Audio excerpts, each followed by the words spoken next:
A final battle. Night falls on a scarred battlefield. Steve Rogers, better known as Captain America, stands battered and alone, facing the impossible. His iconic shield is shattered, half of it strapped tight to his bleeding arm. In front of him, the warlord Thanos has summoned an army of monstrous aliens that now stretches to the horizon. Iron Man lies collapsed. Thor is struggling to rise. Steve, limping and exhausted, is the last one standing. He grimaces as he tightens the strap on his broken shield, pulling it closer to his body like a makeshift tourniquet. Every breath is pain, every muscle screams to yield. But Steve Rogers has never been one to quit. With determination blazing in his eyes, he steps forward to face thousands alone. In this moment, he has nothing left but his will, and that's always been enough.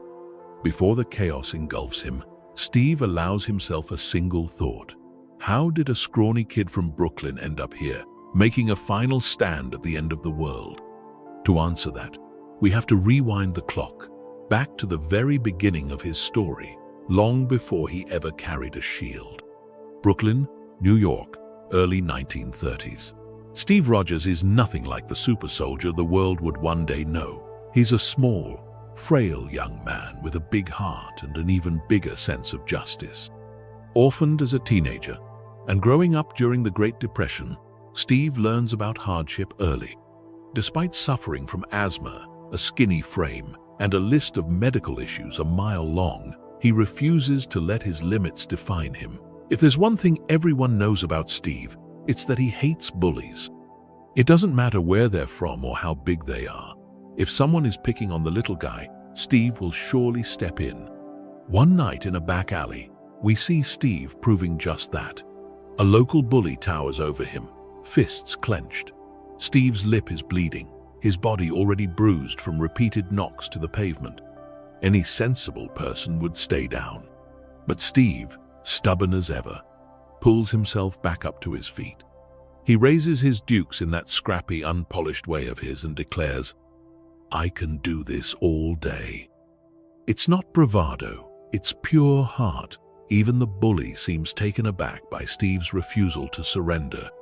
Before the confrontation can go any further, Steve's best friend, James "Bucky" Barnes, arrives to pull the bully off and rescue Steve from a worse beating. Bucky sighs, half amused and half exasperated. "Sometimes I think you like getting punched, pal." Steve just dusts himself off, shrugging with a lopsided grin. In truth, he doesn't like the pain. He just won't walk away when something wrong is happening. This unyielding moral core will come to define Captain America in the years ahead. Steve and Bucky have been inseparable since childhood. Bucky is everything Steve is not: tall, strong, confident, but neither sees those differences as important. To Bucky, Steve is already a hero, someone who never gives up on doing the right thing. And to Steve, Bucky is family, the brother he never had. They spend their days doing typical teenage stuff, sneaking into movies, talking about pretty girls, and dreaming of the future. But history has other plans for them. December 1941. Steve and Bucky are attending an art class. Steve loves to sketch in his spare time. When news breaks of the attack on Pearl Harbor, the country is thrown into crisis, and President Roosevelt declares that America is entering World War II. Instantly, both young men feel a call to serve. The very next day, Steve and Bucky head down to the local recruitment center to enlist in the army. Patriotism is surging everywhere, and the two friends are determined not to sit on the sidelines. Bucky Barnes, athletic and able-bodied, passes the enlistment tests with flying colors and is quickly accepted into the army. Steve Rogers, however, hits the same brick wall he's faced many times before.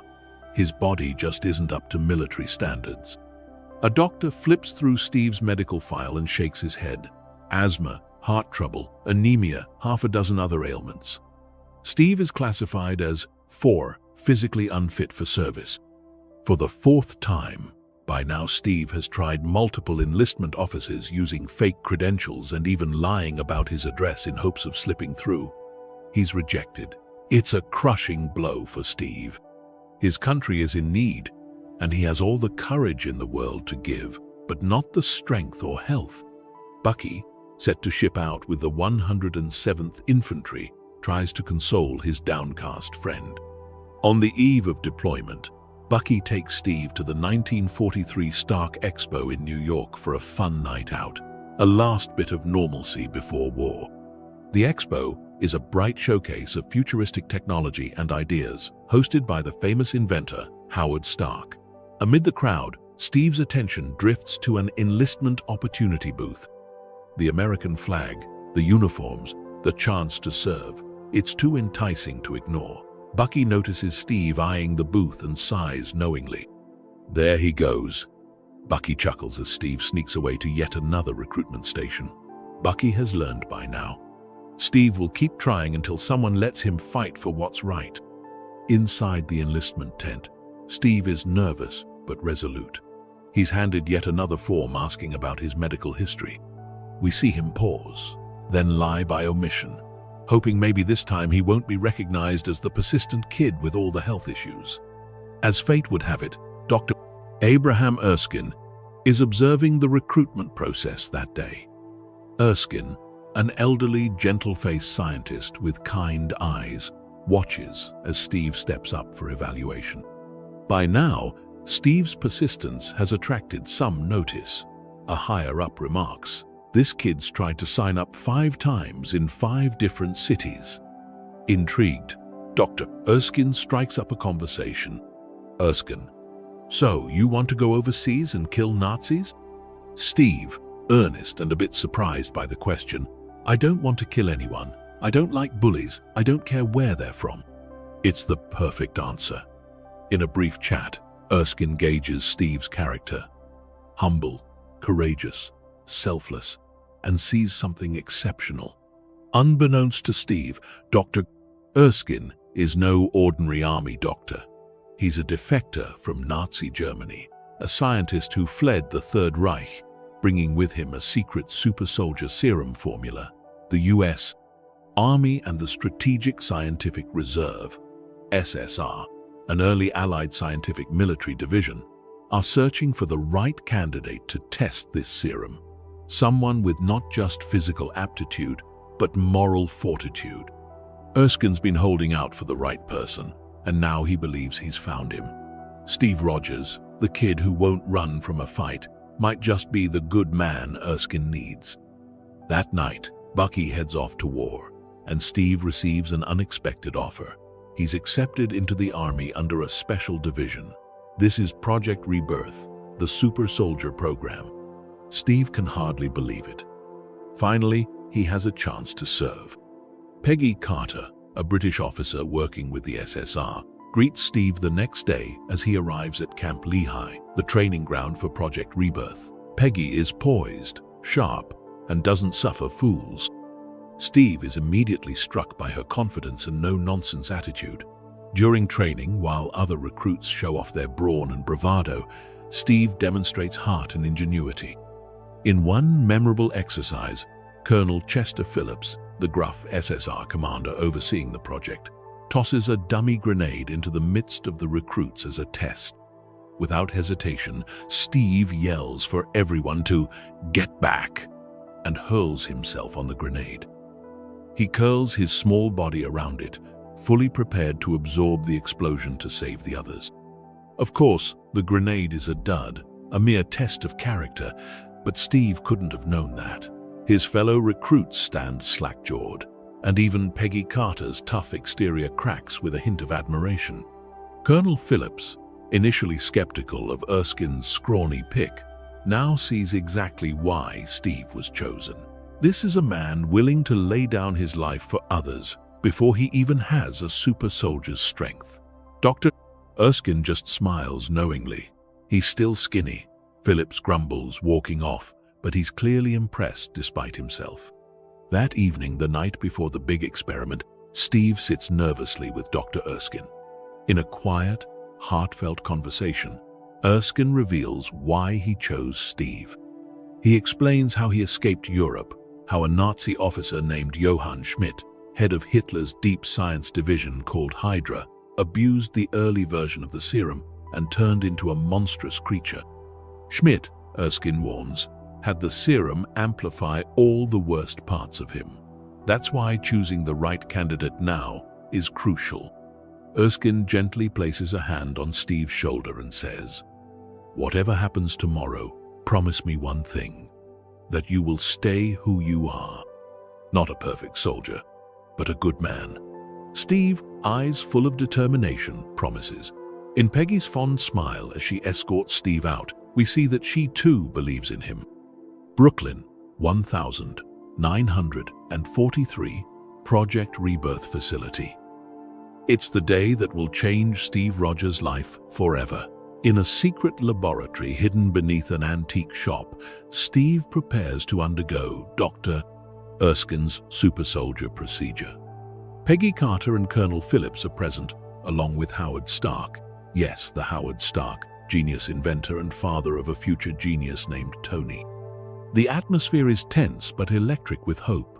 Steve, shirtless and looking even smaller amid the high-tech lab equipment, exchanges a reassuring nod with Peggy and Erskine. He's ready. Steve is enclosed in a metal pod and injected with Erskine's serum. Howard Stark mans the controls to flood Steve's body with Vita rays, a special radiation that activates the serum's effects. From inside the chamber, Steve groans in pain as the process begins, his slight body bombarded with energies beyond comprehension. Peggy looks on with concern, hearing Steve's screams. For a heart-stopping moment, it seems unbearable. Steve cries out for it to stop, but then through gritted teeth insists, "No, I can do this." He's holding on, just as he always does. Erskine perseveres with the procedure. The Vita ray chamber glows brightly and then shuts off with a hiss of steam. When the chamber doors open, out steps a transformed Steve Rogers. Gone is the frail, sickly kid. In his place stands a man over 6 feet tall, broad-shouldered and radiating strength, the peak of human potential. Steve pants, adjusting to the new rush of power coursing through him. Peggy, astonished, reaches out and touches Steve's chest almost unconsciously, as if to confirm he's real, and indeed, he's impressively real. Amid the celebration of a successful experiment, Steve just shyly wraps a towel around himself, bashful under all the attention, even now. But the triumph is short-lived. In the crowd of observers stands a sinister figure, a HYDRA assassin in disguise. As everyone is congratulating Steve, this spy makes his move. A sudden gunshot cracks through the air. Dr. Erskine staggers, a fatal wound in his chest. Pandemonium erupts. "No!" Steve shouts, rushing to catch his friend and creator as Erskine collapses. In his last moments, Erskine's eyes meet Steve's. With a weak smile, the doctor taps Steve's chest, reminding him to stay a good man, and then Dr. Abraham Erskine dies, his great mission complete. Steve's grief and anger boil over. This new body is brimming with power, and for the first time he's going to put it to use. The HYDRA agent flees, having destroyed the last of the super soldier serum. Erskine's formula existed only in his mind. Steve bursts out of the lab in pursuit, determined to catch the killer. What follows is a breathtaking chase through the streets of Brooklyn. The assassin takes off in a stolen car. Steve, still barefoot and unshirted from the procedure, sprints after him with astonishing speed. Onlookers gasp as the shirtless super soldier runs down speeding cars with his newfound strength and velocity. Steve hurdles fences and vehicles with ease, his muscles working in perfect harmony.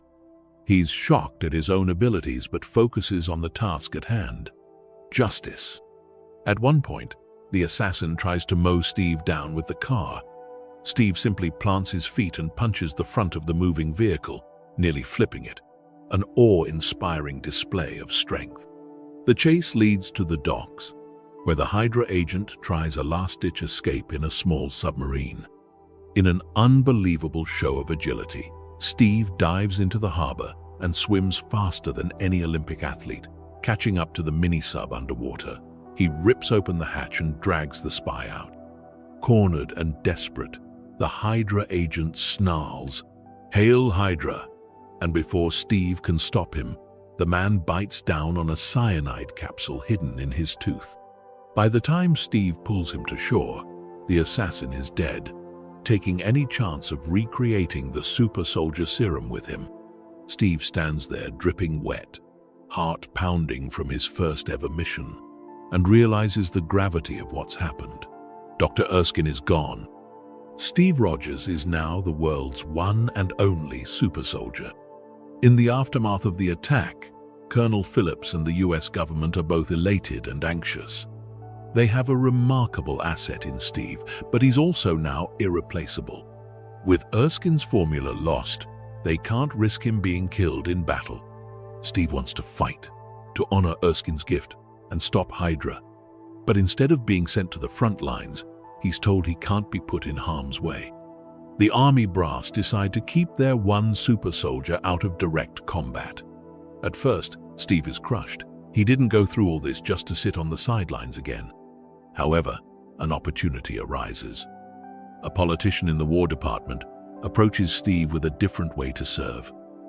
Steve, ever eager to help, agrees without fully understanding what he's signing up for. The next thing he knows, he's donning a flashy red, white, and blue costume, complete with tight spandex, little wings painted on a cowl, and carrying a prop shield. He's thrust onto a stage as Captain America, the star-spangled man with a plan, the face of a nationwide USO tour to sell war bonds. In a whirlwind montage, we see Steve awkwardly performing in musical numbers, punching out a caricatured Hitler on stage to the delight of cheering crowds. He's singing, high-kicking with chorus girls, signing autographs for squealing fans. Posters of Captain America go up across America as a symbol of hope. The whole song and dance routine is corny, but Americans love it. Steve, though, feels empty. Every night he asks himself, is this really how I serve my country? While brave men like Bucky are fighting and dying overseas. Here he is, prancing around safe and sound. The contrast hits hard when the USO show takes him and the troop to the war front in Italy, late 1943. When Steve steps out in his colorful costume to perform for actual soldiers, they aren't amused, they're exhausted, mud-covered, battle-hardened men who have lost friends in combat. They heckle and boo, walking out on his performance. One even lobs a tomato at him. Steve leaves the stage humiliated, finally understanding how disconnected his act is from the reality of war. The troops don't need clowns, they need comrades in arms. Sitting outside the tent in the cold rain, Steve beats himself up inside, feeling more useless than ever. Peggy Carter, who is now in Europe working with the SSR, finds Steve sulking. She doesn't mince words. This might not be how either of them envision things, but she reminds Steve that his value isn't just in punching. He's inspiring hope, which has its own power. Steve isn't so easily comforted. He didn't endure Erskine's trial to play mascot. During their conversation, urgent news arrives. The 107th Infantry, Bucky's unit, has been decimated in battle against HYDRA forces. Many soldiers are dead, and hundreds, including Sergeant James Bucky Barnes, have been captured by HYDRA's enigmatic leader, the Red Skull. The captives are being held deep behind enemy lines in a fortified HYDRA facility. Colonel Phillips bluntly deems a rescue too risky. He prepares to move on with what remains of his forces. For Steve, this is the breaking point. He will not abandon Bucky and those men. If the army won't act, he will. Peggy agrees. She has grown to respect Steve's heart and courage. In a daring move, Peggy and Howard Stark arrange to fly Steve behind enemy lines. As night falls, Stark pilots a stealthy plane over the Austrian Alps, and Steve, wearing a more practical version of his costume, a leather jacket over his star-spangled suit, and armed with only a sidearm, and his determination parachutes into darkness. Peggy wishes him luck, concern evident in her eyes, but she believes in him wholeheartedly. Under cover of night, Steve infiltrates the HYDRA base where the captured American soldiers are held. Inside, the true horrors of HYDRA's operations reveal themselves. This is not a regular Nazi unit. HYDRA is developing advanced, almost sci-fi weaponry powered by a mysterious glowing blue cube known as the Tesseract, which they stole from a hidden village earlier in the war. The Tesseract's energy fuels deadly ray guns and bombs far beyond normal technology of the 1940s. HYDRA soldiers wield these weapons with fanatical loyalty to their leader, Johann Schmidt, the self-styled Red Skull. Moving through the shadows, Steve stealthily takes out HYDRA guards one by one, using his new strength and agility. He frees small groups of POWs as he goes, instructing them to arm themselves and make their way out. Many of these prisoners are stunned by the sight of this lone American in a crazy flag outfit appearing out of nowhere. Rumors fly among them that maybe this is the famous USO Captain America come to save them. As more cells open, chaos breaks out, in the best way possible, inside the facility. Prisoners revolt, overpowering confused HYDRA guards. Amid explosions and gunfire, Steve finally locates Bucky. He finds his best friend strapped to a table in a lab, disoriented but alive. HYDRA's lead scientist, Dr. Arnim Zola, had begun conducting experiments on Bucky and others, likely trying to replicate whatever formula empowered Steve. Bucky is weak, but his face lights up in disbelief when Steve appears. "Steve, is that really you?" Bucky mumbles. Steve grins, breaking Bucky's restraints. "It's me," he answers, helping Bucky stand. "I got lucky with a new diet. It's a little joke to keep things light, even as danger surrounds them." Bucky, leaning on this suddenly tall and muscular Steve, quips, "I thought you were smaller." Despite the dire circumstances, the two friends share a relieved laugh. They are together again, against all odds. As they make their escape, Steve and Bucky run straight into a patrol of HYDRA soldiers, and standing among them, the Red Skull himself. The Red Skull is a terrifying sight. Johann Schmidt's face is literally a red, skull-like visage, a result of an imperfect version of the serum he took years ago. His eyes burn with cruelty and twisted ambition. He's surprised, but not afraid, to see Rogers. In Captain America, Schmidt immediately recognizes Erskine's achievement. The American has become the finished product Schmidt always craved for himself. A brief but intense confrontation ensues. HYDRA troops fire their high-tech weapons. Steve grabs a shield from a fallen guard, just a simple metal circle for now, not yet his trademark shield, and uses it to protect Bucky and himself from sizzling energy blasts that vaporize the very walls. Steve hurls himself at the HYDRA agents, fists flying. In the commotion, Dr. Zola slips away, and Red Skull decides this is not the moment to personally duel this super soldier. As HYDRA's base erupts in flames, thanks to POWs setting explosives in the chaos, Schmidt retreats, roaring at Steve. "You should have stayed a puppet, stark star-spangled clown." The Red Skull escapes in a vehicle as Steve looks on with resolve. They will meet again.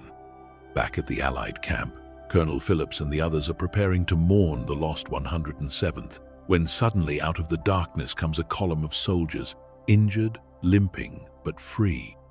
At their head strides Steve Rogers with Bucky Barnes leaning on his shoulder for support. Steve has a smudge of dirt across his cheek, the borrowed shield still in hand, and behind him march dozens upon dozens of formerly captured men. It's an incredible sight. A stunned Phillips asks, "Did you single-handedly rescue all these men?" Steve, catching his breath, just replies modestly, "I had some help." The camp erupts in cheers for Captain America, now not a mascot, but a genuine hero of the war. The men Steve saved, brimming with gratitude and awe, hoist him up as they chant, "Captain America." It's the first time that title truly means something. In the crowd, Peggy Carter watches Steve with pride and clear affection. The shrimpy kid she believed in has become the soldier who inspires everyone around him. After this triumph, Steve is done being a sideshow. With permission and a little apology from Colonel Phillips, he's now officially part of the fight. He doesn't go it alone either. Many of the men he rescued are eager to join him. They form an elite squad known as the Howling Commandos, consisting of men like the jocular Dum-Dum Dugan, bowler hat and mustache, always with a one-liner, Gabe Jones, Jim Morita, Jacques Dernier, Jim Montgomery Fallsworth, and of course, Bucky Barnes at Steve's side. With Howard Stark's technical support and Peggy Carter coordinating from the SSR, the Howling Commandos begin a campaign across Europe, targeting HYDRA's bases one by one. Howard Stark presents Steve with a gift to aid in these missions, a new uniform and a special shield. This shield is a disc of pure vibranium, a rare, nearly indestructible metal Stark acquired. Painted in the familiar red, white, and blue with a star at its center, the shield becomes an extension of Steve himself. During a brief testing session, Peggy playfully fires a few gunshots at Steve to make sure the shield works. Steve raises it just in time and is impressed to see the bullets ricochet off harmlessly. Peggy smirks. "Yes, I think it'll do."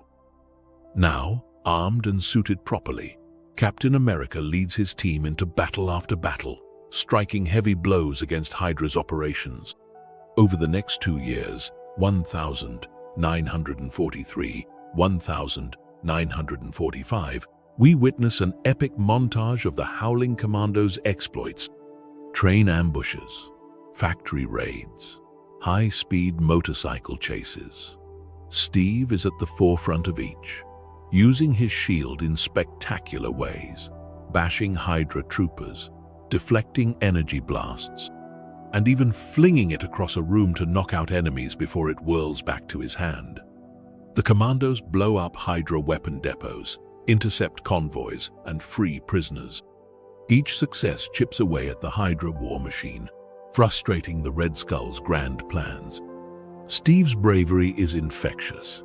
We see local resistance fighters join the cause, inspired by Captain America's presence. In one scene, Steve liberates a town from HYDRA occupation, and a little kid hands him a drawing of Captain America triumphing over a red-faced monster, a child's interpretation of what he's heard. Steve, a bit shy at the attention, thanks the boy kindly. He's becoming a living legend, though he never lets it go to his head. Between missions, there are moments of camaraderie. Around a campfire at night, the Commandos laugh and share stories. Steve, Bucky, and the rest bond like a family. Bucky jokingly asks Steve if he's going to stick with the circus tights after the war, and Steve jests back that maybe he'll get a helmet with wings for Bucky too. Beneath the humor, Bucky notices something deeper: Steve and Peggy's connection. Peggy often briefs them before big missions, and each time, Steve and Peggy share a warm glance, perhaps a little longer than a professional glance. Bucky nudges Steve once, whispering, "You too?" Steve blushes. "It's not like that. We're just..." Bucky just grins. The truth is, Steve and Peggy have grown close. There's always barely enough time for them to steal a moment. A conversation, a shared drink, even a fleeting hand touch before duty calls again. In a war-torn world, their budding romance is a beacon of normalcy and hope. By 1945, the Howling Commandos have pushed HYDRA to the brink. Only one major HYDRA stronghold remains: Schmidt's final base, where the Red Skull is preparing his endgame. Intelligence reveals that HYDRA plans to load a massive bomber plane, the Valkyrie, with Tesseract-powered bombs destined for major American cities. It's a genocidal plan. If that plane gets airborne, millions could die. Steve knows this is it. One last mission to end HYDRA's threat once and for all. The assault on the HYDRA base is all out. Captain America and his commandos storm in, guns blazing. They battle legions of HYDRA soldiers in what feels like the climax of a grand adventure. Explosions rock the facility as self-destruct sequences start. Schmidt would rather blow everything than be captured. During the chaos, Dr. Zola is apprehended by Colonel Phillips and taken into custody, a small victory that will have consequences much later. Meanwhile, Steve spots the Valkyrie bomber on a long runway, its engines warming up. The Red Skull is planning to escape in it. Steve races toward the plane, determined not to let Schmidt get away. But as he sprints, Bucky's memory hits him. The last time Steve went off alone, Bucky followed, and it changed everything. This time, Bucky's voice echoes, "Don't do anything stupid until I get back." And Steve's retort, "How can I? You're taking all the stupid with you. That was a promise between brothers." Steve glances back through the smoke and carnage, but Bucky is not there. Steve's jaw clenches. Bucky isn't here because Bucky is gone. A flashback strikes Steve in this intense moment. A mission a few months prior, a haunting loss he carries. On a high-speed HYDRA train in the Alps, Steve and Bucky had attempted to capture Dr. Zola. They fought side by side atop a speeding train, in blizzard winds, when a blast tore open the carriage. Bucky fell from the train, plummeting into the icy river gorge below. Steve had screamed in horror, desperately reaching out, but it was too late. Bucky's fall was one sacrifice Steve couldn't stop. They never found a body, and Steve was forced to accept that his best friend since childhood was gone, seemingly killed in action. It's a pain that still gnaws at him, the first major personal loss since he gained this power. He saved so many, yet couldn't save Bucky. Fueled by a mix of grief and resolve, Steve leaps onto the Valkyrie as it takes off. He manages to pry open a hatch and climb aboard the gigantic bomber. Inside, he finds the aircraft loaded with explosive drones, each labeled with an American city: New York, Chicago, Washington. HYDRA's plan to decimate the U.S. Steve fights through the last of Schmidt's elite guards within the belly of the plane. It's a brutal fight at 30 feet, but Steve is unstoppable. Finally, on the bridge of the Valkyrie, Captain America confronts the Red Skull in person. Their final showdown is short but dramatic. The Red Skull, wielding a weapon powered by the Tesseract, which is securely encased in a machine on the plane, trades blows with Steve. Schmidt, despite his grotesque appearance and strength, is no match for a super soldier fueled by righteous fury. Steve disarms him, literally throwing his shield so hard it knocks Schmidt across the cockpit. The two grapple, and in the struggle, the containment around the Tesseract is damaged. The Red Skull seizes the Tesseract in a desperate attempt to use its power to his advantage. But the cosmic cube has a will of its own. It surges with energy, opening a blinding portal of light. Schmidt's triumphant snarl turns to fear as a vortex engulfs him. In a brilliant flash, the Red Skull is yanked out of this world by the Tesseract's power, seemingly disintegrated or teleported far away, and the cube itself burns through the plane's floor, plummeting into the ocean below. Steve is left alone in the cockpit, the controls damaged in the scuffle and the Valkyrie still on course to the US mainland. He frantically tries to regain control, but it's no use. The giant bomber is on a predetermined path, heading for disaster. Steve's voice crackles over the radio to the SSR base. Peggy and Colonel Phillips respond, having heard bits of the fight. Steve, breathing hard, explains the grim situation. The Valkyrie is loaded with bombs and can reach the US within minutes. Its autopilot is locked. There's one thing he can do: bring it down now, before it reaches civilization. Peggy immediately understands what that means. Steve is going to sacrifice himself. Her heart drops. Their voices are tense but tender as Steve and Peggy share one last radio conversation. Peggy, fighting back tears, insists they find another way. Steve, eyes wet but voice steady, says quietly, "Peggy, this is my choice." He knows what he must do. With a faint smile audible through the static, he recalls the fond memory of the dance they never got to have. "Peggy, you still owe me that dance," he says softly.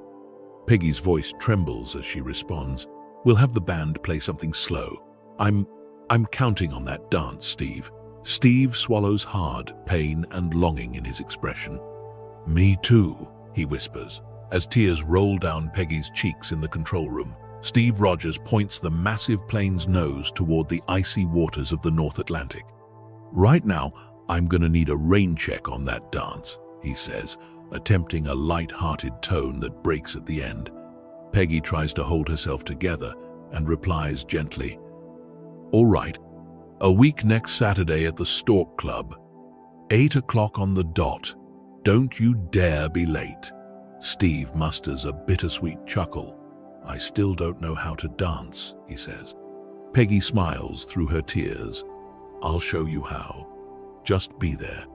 Steve's last words over the radio come in strained as the Valkyrie hurtles downward and the cockpit begins to freeze over.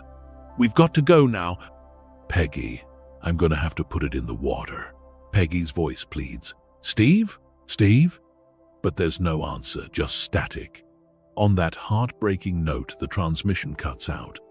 High above the ocean, the Valkyrie bomber, along with Captain America inside, disappears beyond the clouds and then crashes into the frozen waters with a massive explosion. Steve Rogers vanishes. The war ends soon after, in no small part thanks to Captain America's efforts taking down HYDRA's leadership. But there is no triumphant return for the hero. In the following weeks, the world learns of Captain America's apparent death. Newspapers read, "Captain America missing, presumed killed in action." Howard Stark leads an extensive search for Steve's body and the wreckage, scouring miles of ocean. He recovers the Tesseract from the deep, a curious consolation prize, but Steve remains unfound. As months turn to years, those who knew Steve have to accept a painful truth. Their friend, the man who symbolized hope, is gone. Peggy Carter keeps Steve's compass, the one that held her photo and that he had carried with him into the cockpit. Every so often, she opens it and looks at the miniature of her own smiling face, imagining Steve's gaze on it in his final moments.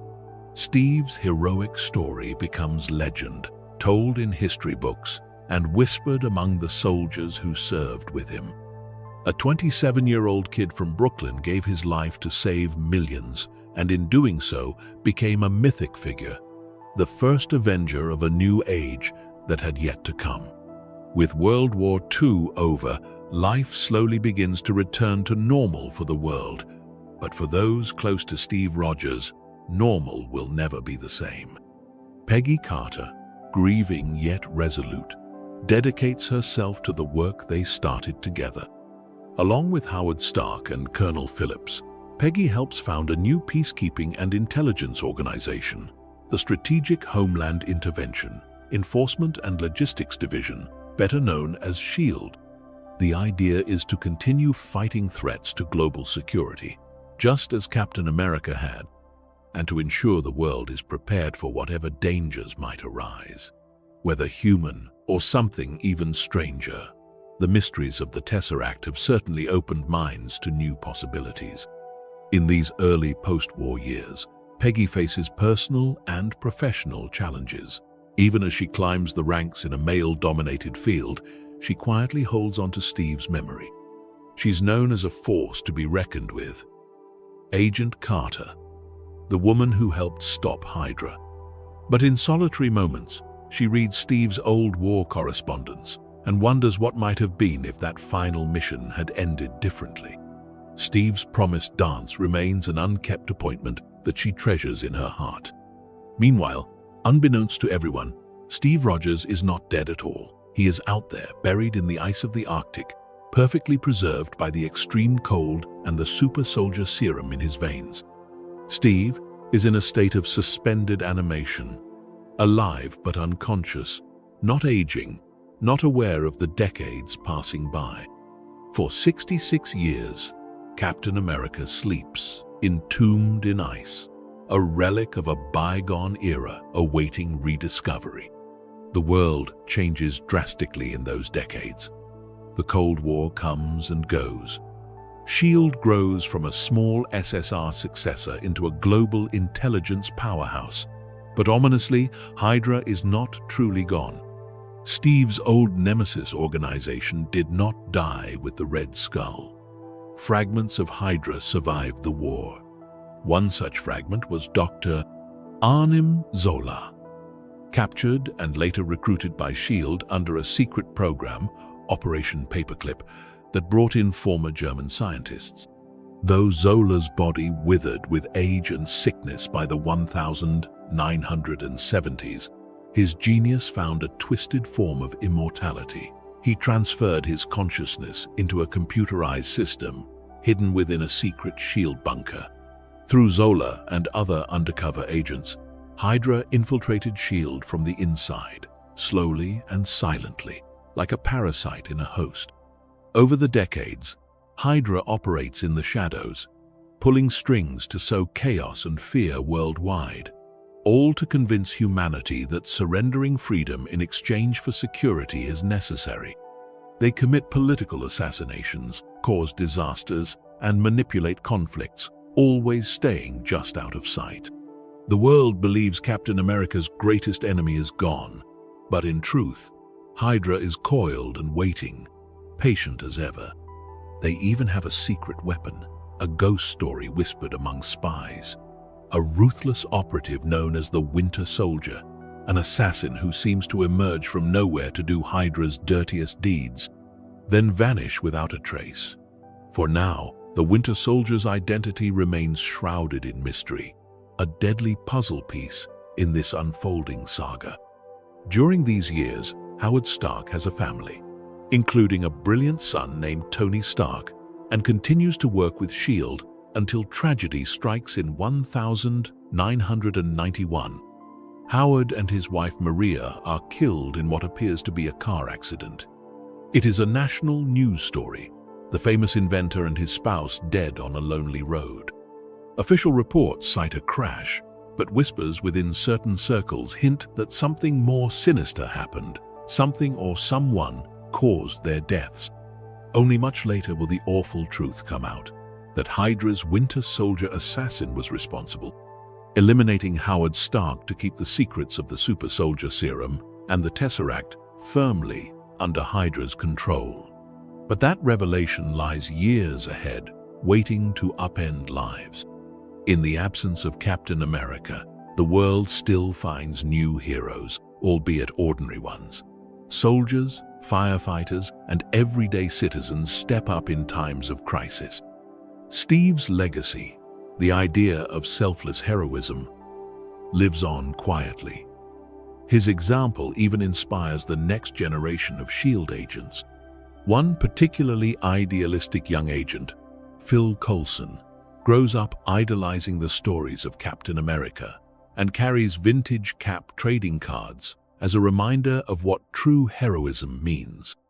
And so, time marches forward. By the early 21st century, to most people, Captain America is a legend from their grandfather's era, a symbol on war bond posters, a hero who died young in a bygone war. Peggy Carter, now much older, still holds a torch for the brave man she loved. She eventually married and had children, trying to live a full life as Steve would have wanted. Yet in quiet moments, she remembers the man lost in time. In an old-age home in London or Washington, she might occasionally tell wide-eyed grandchildren about the valiant Captain America who was the finest man she ever knew. Little do any of them suspect that Steve is still out there under the ice, perfectly preserved, waiting for the world to find him again. The year is 2011. In the Arctic North Atlantic, a group of S.H.I.E.L.D. operatives on a scientific expedition make a stunning discovery. A colossal wreck frozen in ice, the Valkyrie bomber lost since 1945. Inside the wreck, something even more astonishing. A figure encased in ice, carrying a familiar red, white, and blue shield. They have found Steve Rogers. S.H.I.E.L.D. scientists carefully extract the body, bringing it to a secure facility. To their amazement, signs of life begin to appear as he thaws. The super soldier serum coursing through Steve's veins has kept his tissues from decay, and as warmth returns, so does a faint heartbeat. Director Nick Fury, the one-eyed, no-nonsense head of S.H.I.E.L.D., oversees this miraculous operation. Fury is a pragmatic man, but even he is awed at what's happening. Captain America, the legend, might still be alive. By Fury's side, Agent Phil Coulson looks on with near reverence. His childhood hero is right there, frozen but alive. Then, one day, Steve Rogers' eyes open. Gasping, he awakens in a strange room that's been decorated to resemble a 1940s-era hospital. Confused, Steve sits up. He hears a radio playing a ball game, Dodgers versus Giants, a game he recalls attending back in 1941. Something's off. He remembers that game. How could it be playing on the radio now? A nurse enters, her outfit vintage 40s style. She kindly greets him, but Steve's suspicions spike. This is all too familiar. He stands up abruptly, still weak on his feet, and demands, "Where am I?" The nurse stammers, tries to gently ease him, but Steve isn't buying it. Spotting a door, Steve pushes past her. He steps out into a modern corridor. Gone is the 1940s illusion.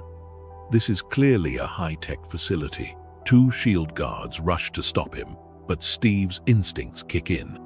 Still barefoot and dressed in a hospital gown, he deftly dodges and subdues them with minimal force. Alarm blares and Steve, adrenaline pumping, sprints down hallway after hallway. He bursts out an exit door and suddenly finds himself in the heart of Times Square, New York City, but not the Times Square he remembers. Neon billboards tower above, flashing images of gadgets and stars he doesn't recognize. Cars of strange shapes and colors screech as he steps into the street. The sounds, the lights, the sheer newness of it all overwhelm him. Dazed, Steve spins around, taking in the skyscrapers that weren't there before, the crowds of people with cell phones and modern fashion. Anxiety and shock threaten to consume him. He's like an alien on his own home soil. S.H.I.E.L.D. agents encircle him cautiously. Then Director Nick Fury approaches, hands held calmly at his sides to show he means no harm. "At ease, Captain," Fury says in a steady voice. Steve, breathing hard, realizes he's surrounded, but no one is attacking. His eyes lock on Fury's. Fury offers a gentle truth to the disoriented man. "You've been asleep, Cap, for almost 70 years. Steve's face falls as the weight of those words sinks in. 70 years. It's 2012? Memories flood him. The plane, Peggy's voice, the cold. "Peggy." "Peggy?" he utters softly. Not even a full question, just a hope. Fury knows what he's asking. With a sympathetic shake of the head, Fury confirms what Steve dreads. The world he knew is gone. A stunned silence. Steve's shoulders slump. "I had a date," he whispers sorrowfully, echoing the last promise he made to Peggy. It's perhaps the simplest summary of everything he lost, the life that never was. The crowd of New Yorkers and agents keep their distance. Sensing this man out of time is processing an unimaginable truth. Nick Fury brings Steve up to speed gently. At S.H.I.E.L.D. headquarters, Steve is given time to adjust. He learns that it's indeed 2012. The United States won the war. Peggy Carter is a retired old woman in London now. Howard Stark, his friend, died decades ago, and his son Tony Stark is, well, that's a long story for later. The world has changed in nearly every way: culture, technology, politics. Steve finds himself leafing through files and old photographs. He visits a museum exhibit about Captain America himself at the Smithsonian, seeing his own story treated as history and myth.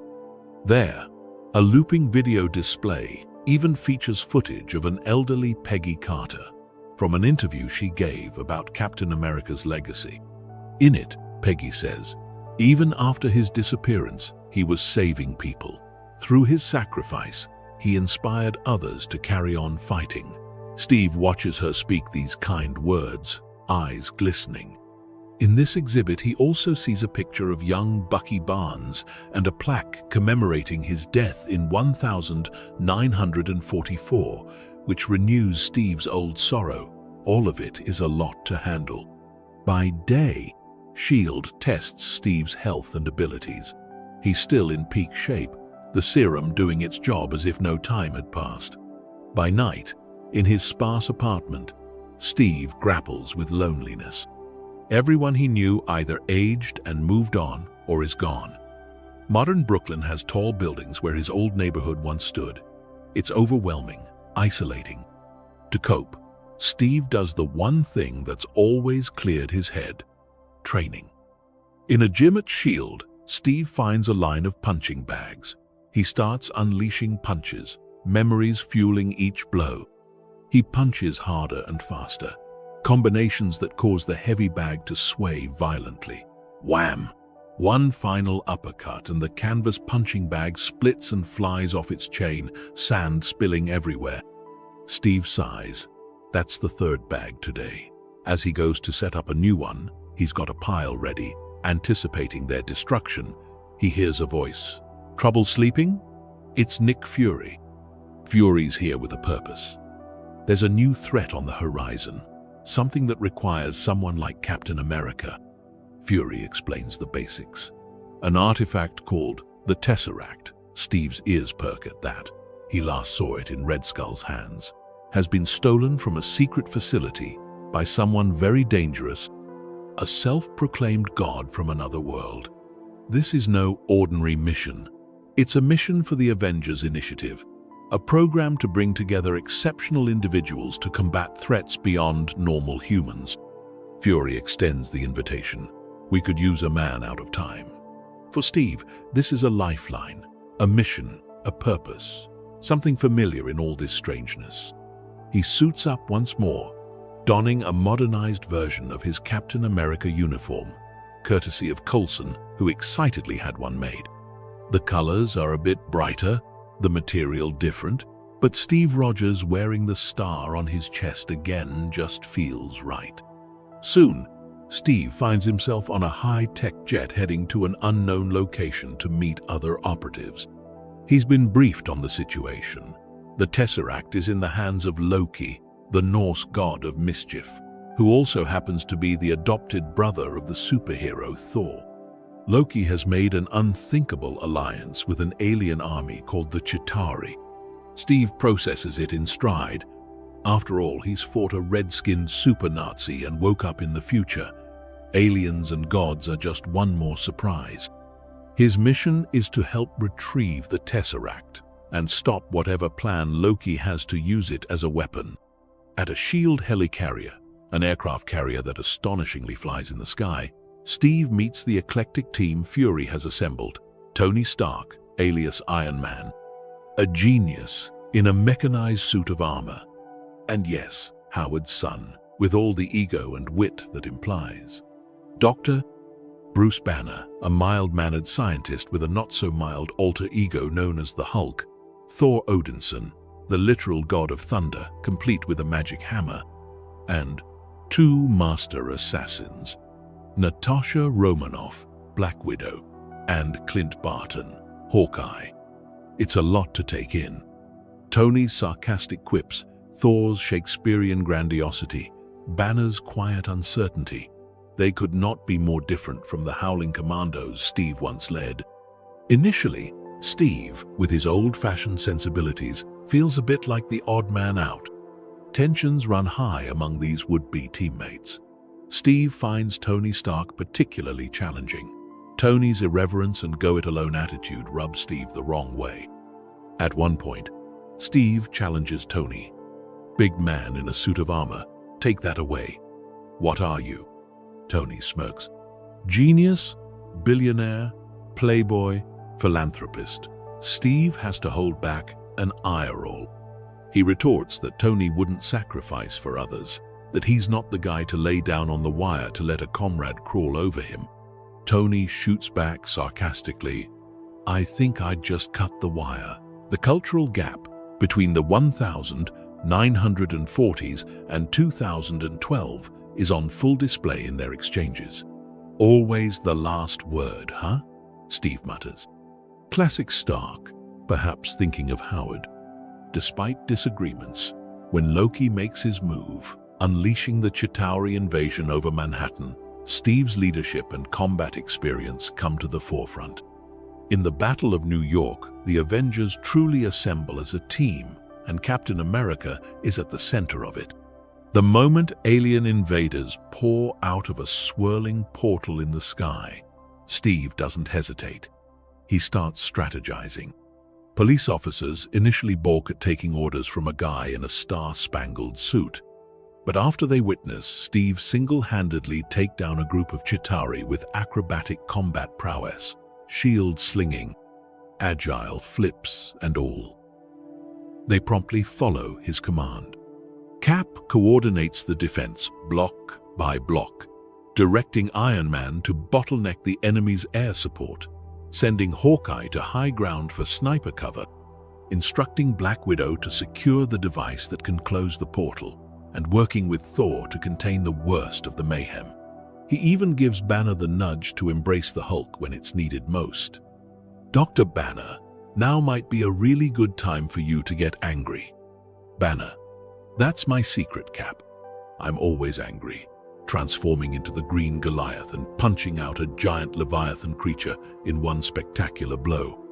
At one climactic point, the Avengers stand together in a circle, surrounded by aliens, and Steve finally gives the iconic order to his newfound allies: "Avengers assemble."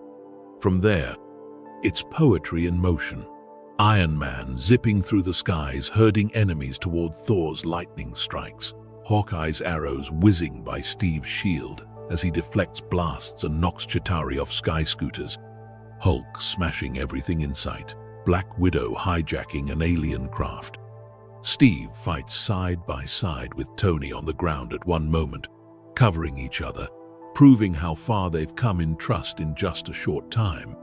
Perhaps the coolest two-man move. Iron Man reflects his repulsor beams off Cap's shield in a concussive blast that wipes out a swath of foes. Finally, Black Widow manages to shut down the portal using Loki's scepter, stopping the alien army at the source. The invasion is thwarted, though not without cost. Much of Midtown Manhattan lies in ruins.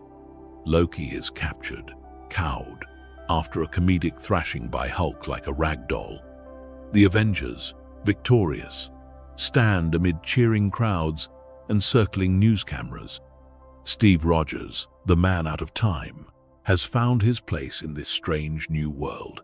As a hero among heroes, protecting humanity on a scale he never imagined back in 1945.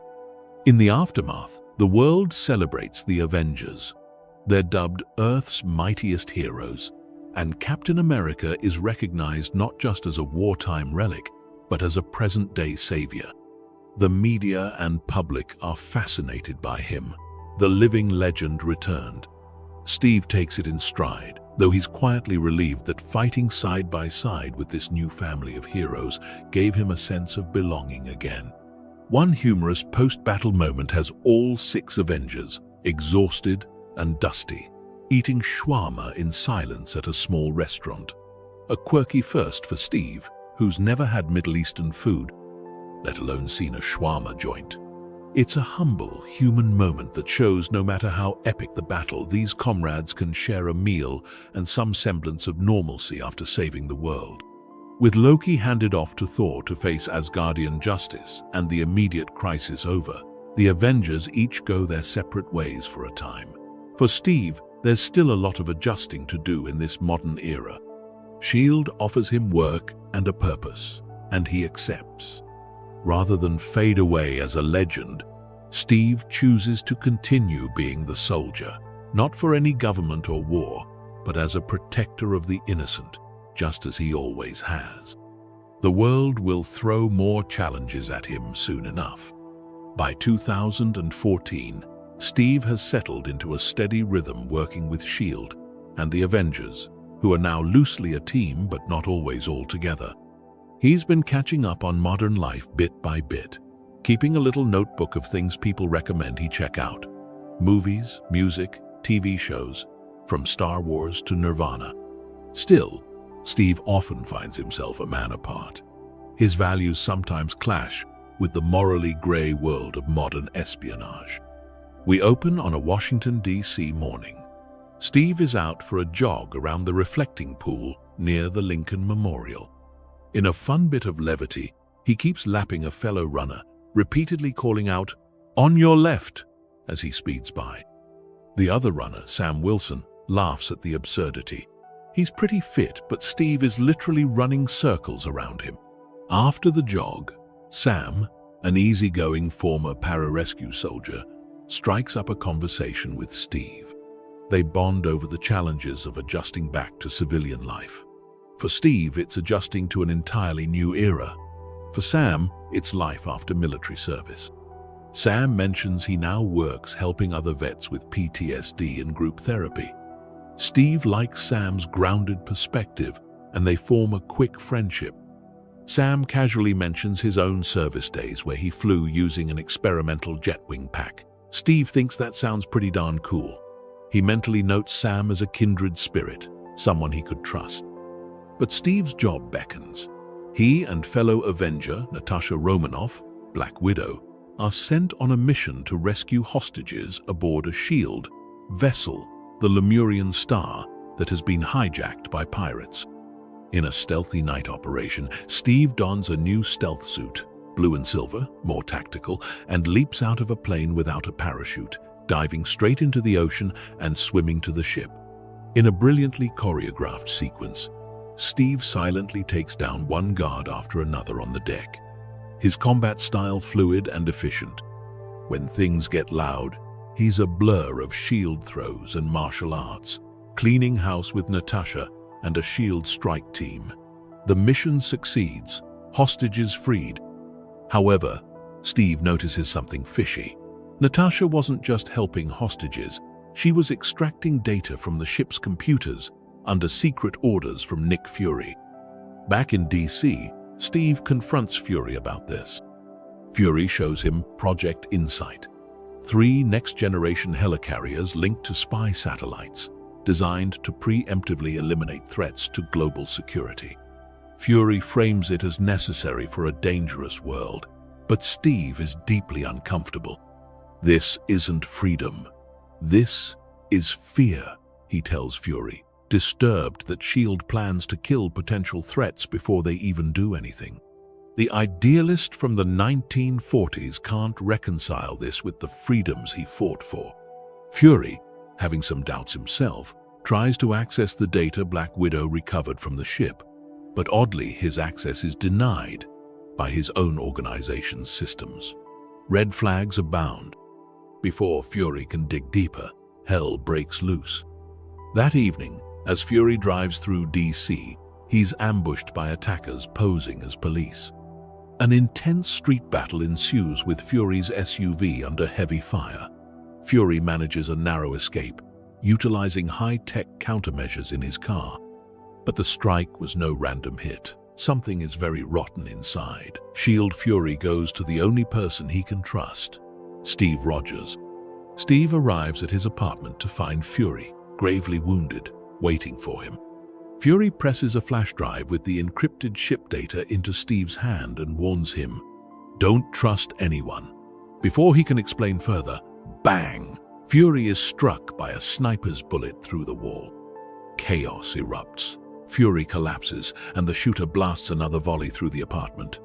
Steve grabs his shield, fortunately always within reach, and pursues the assassin out into the hall and onto the streets. In a breathtaking chase, Steve sees a shadowy, masked figure leaping between rooftops with agility matching his own. Steve hurls his shield at the fleeing assailant, only for the figure to whirl around and catch the shield with a metal, cybernetic arm. That moment stops Steve cold.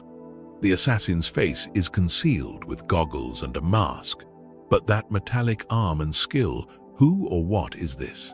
The killer flings the shield back with tremendous force, forcing Steve to duck, and then vanishes.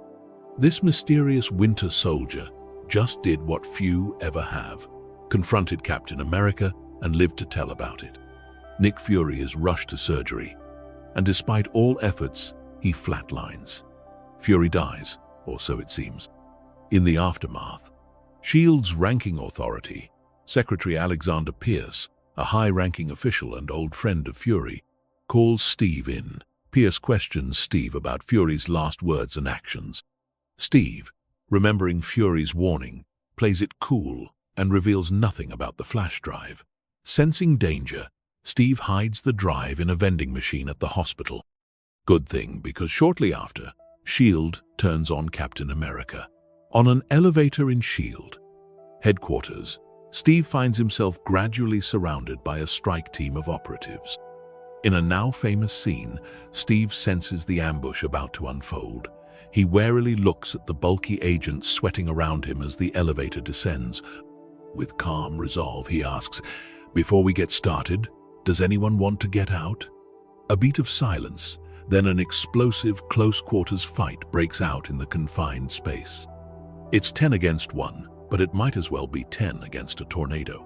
Steve uses his environment cleverly, magnetizing his shield to the elevator wall at one point, flipping bodies, disarming tasers.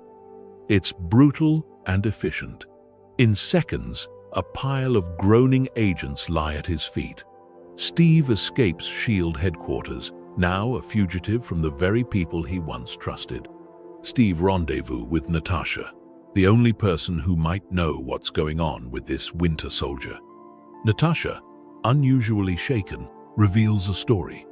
In 2009, she was on a mission and was shot through her abdomen by a mysterious assassin while protecting a nuclear scientist, the first and only time she failed to complete an assignment cleanly. That assassin was rumored to be the Winter Soldier. He's a ghost, a lethal myth employed by HYDRA for decades, credited with dozens of seemingly impossible hits. Steve is shocked. HYDRA?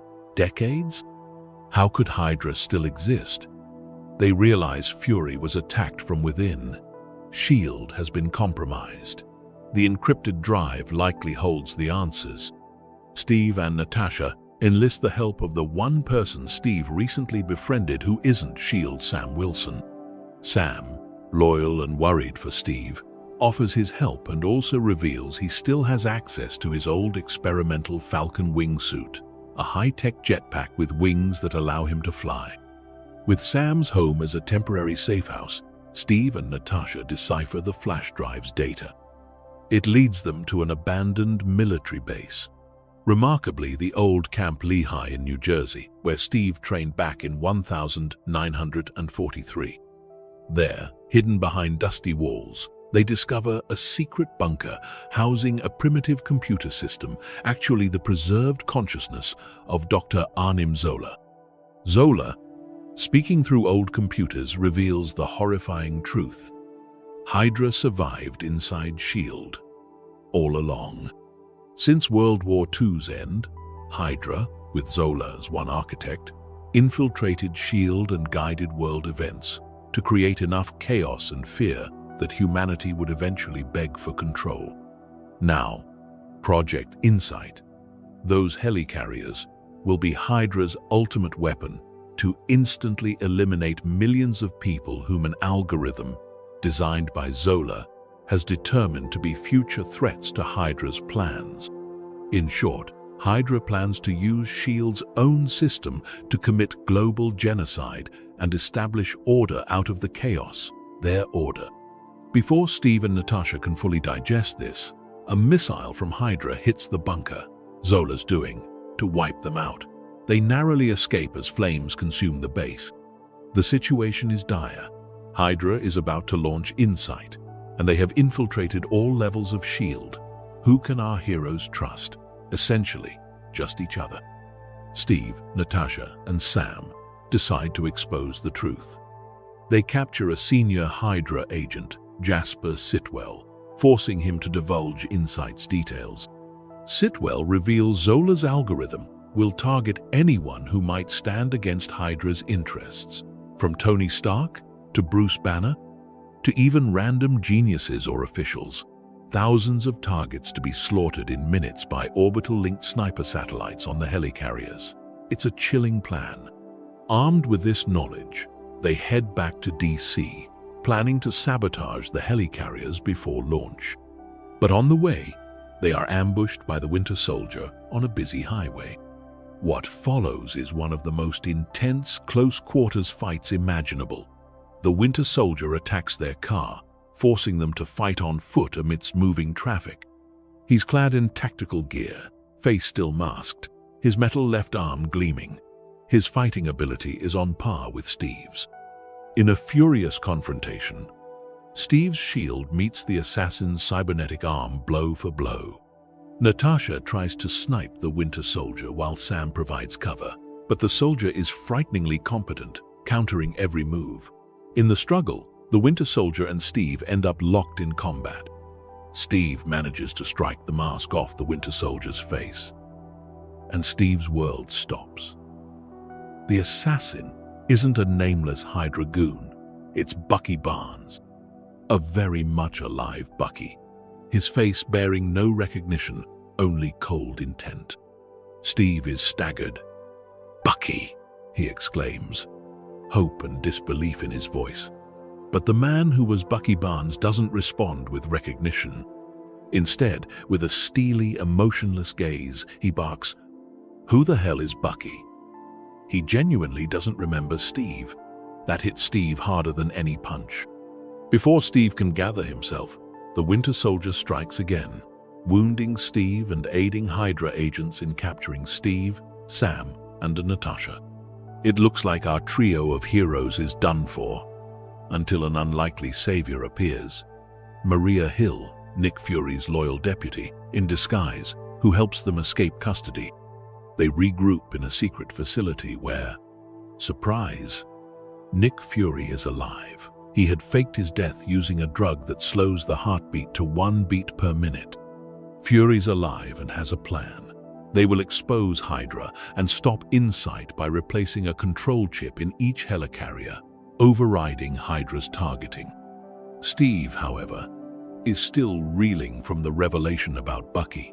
He learns from computer files that Bucky survived his fall in 1944, thanks to Zola's experiments, and was taken by HYDRA's Soviet faction. They brainwashed him, gave him the metal arm, and turned him into their weapon, the Winter Soldier, kept on ice between missions to prolong his life and loyalty. It's a fate worse than death in Steve's eyes, and his oldest friend has been suffering it for decades. With resolve, Steve suits up for the final battle in his classic WWI uniform. He retrieves his old suit from the Smithsonian exhibit with a little covert help, symbolically returning to the roots of who he is. Sam dons his Falcon wing harness. Natasha and Fury get their guns, and the team infiltrates the Triskelion S.H.I.E.L.D. headquarters as the 3 Insight helicarriers are about to launch. In the Triskelion control room, Steve boldly broadcasts a message over the intercom to the entire facility. He publicly exposes HYDRA then and there. S.H.I.E.L.D. is not what we thought it was. It's been taken over by HYDRA. Alexander Pierce is their leader. They shot Nick Fury and now they plan to kill millions. He implores any loyal S.H.I.E.L.D. agents to stand up and fight against the HYDRA agents around them. It's a risky gambit, but Steve's rousing words ignite the good people still left. Gunfights break out all over as friend turns against friend. HYDRA versus the Loyalists. As the helicarriers lift off into the sky, Steve and Sam fly, jump onto them. Steve battles his way through one carrier, replacing the targeting chip, while Sam zips through the air, dodging fire, using his wings and twin machine pistols to take out HYDRA goons, and securing a second helicarrier. Black Widow and Fury confront Pierce inside the Triskelion, outwitting him and exposing HYDRA's data to the world. Natasha even impersonates a member of the World Security Council to get close to Pierce. classic spy move. Pierce meets a fitting end when Fury and Natasha take him down, but the main event is still in the sky. Steve boards the third helicarrier to place the last override chip, and there he's confronted again by the Winter Soldier, Bucky. Steve pleads with him this time as they fight. "Bucky, you know me." But Bucky is relentless, his face a mask of rage and confusion. They engage in a brutal hand-to-hand fight across the violently tilting decks of the airborne carrier as its guns start to target innocent people in DC below. Steve tries to reach Bucky through words, even as they trade blows. "You're my friend," he insists. Bucky roars back, "You're my mission." HYDRA's conditioning versus Steve's compassion. Steve manages to install the final chip in the nick of time, and the helicarrier targeting is overridden. Instead of killing innocents, the helicarriers turn on each other and begin blasting one another out of the sky, self-destruct courtesy of Fury's plan. Sam and Fury manage to get clear with a helicopter, but Steve and Bucky are still aboard a dying helicarrier as it plummets towards the Potomac River. With the carrier tearing itself apart, Steve refuses to fight Bucky any longer. He drops his shield, that beloved symbol, and looks at Bucky, bruised and bleeding, and says, "I'm not gonna fight you. You're my friend." Bucky, eyes wild, screams and keeps punching Steve, knocking him down. Steve, defenseless and unwilling to strike back, answers with something Bucky used to say decades ago, "Then finish it, 'cause I'm with you till the end of the line." At those familiar words, "till the end of the line," something in Bucky's expression changes. A flash of recognition, of emotional conflict. The giant helicarrier finally crashes into the river, throwing both men into the water amidst twisted metal. As Steve sinks unconscious into the water, it's not the end. An arm reaches in and pulls him from the depths. Bucky's metal arm. Bucky drags Steve ashore, and then, conflicted and confused, the Winter Soldier disappears into the woods before he can be found. Bucky's memories aren't fully back, but Steve's words cracked the HYDRA indoctrination. The friend Bucky might still be in there, fighting to resurface. In the aftermath, Steve wakes up in a hospital bed, alive thanks to the friend who just tried to kill him. S.H.I.E.L.D., as the world knew it, is effectively dismantled, its secrets leaked online by Natasha. The surviving loyal agents and heroes have a lot of cleanup to do and trust to rebuild with the public. Steve's personal mission is clear. Find Bucky and help him. He's seen a ghost brought back to life, himself. And now he has to do the same for his best friend. Sam Wilson, proving what a true friend he is, volunteers at Steve's side. "Wherever you go, I go, Cap." Grateful, Steve clasps Sam's shoulder. They're partners now, Captain America and Falcon, and they will search for the Winter Soldier together. Somewhere, in a small exhibit at the Smithsonian, the plaque under Bucky Barnes' picture, the one marking him as killed in action, might as well have an asterisk now. The story isn't over. Following the fall of S.H.I.E.L.D., the world is in a state of uncertainty. Many applaud Captain America and Black Widow for exposing HYDRA, but the incident also leaves people uneasy about unchecked power.